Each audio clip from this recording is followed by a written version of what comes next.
Avec le développement dans tous les secteurs du pays, les Chinois résidant à l'étranger ont profité des politiques du gouvernement en encourageant les coopérations internationales et en protégeant leurs droits. Et ils n'oublient jamais leur culture chinoise. En tant que Chinois résidant à l'étranger, nous devons répandre la culture chinoise et faire écouter notre voix. Si les étrangers apprécient notre culture, ce sera plus facile de communiquer avec eux dans tous les autres dossiers. C'est ainsi notre mission de servir d'ambassadeurs culturels non officiels. Notre culture est unique dans le monde. Tous ces représentants sont renommés dans les pays où ils résident.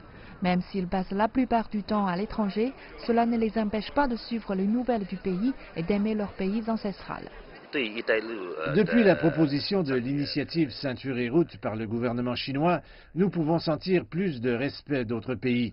Surtout pour nous, les Chinois résidant à l'étranger, c'est ce que nous sentons de plus remarquable. De nombreux pays espèrent établir plus de liens avec la Chine en installant leurs entreprises en Chine.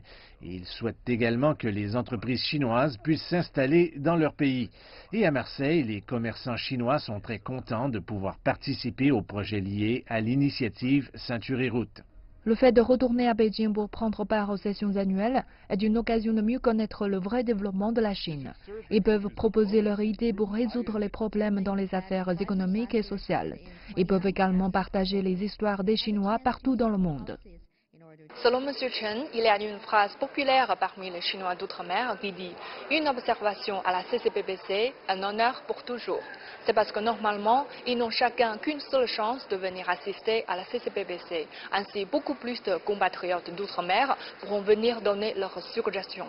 Depuis 2001, ils bâtissent un pont entre les Chinois d'outre-mer et leur mère patrie. Yufan, CGTN, à Beijing.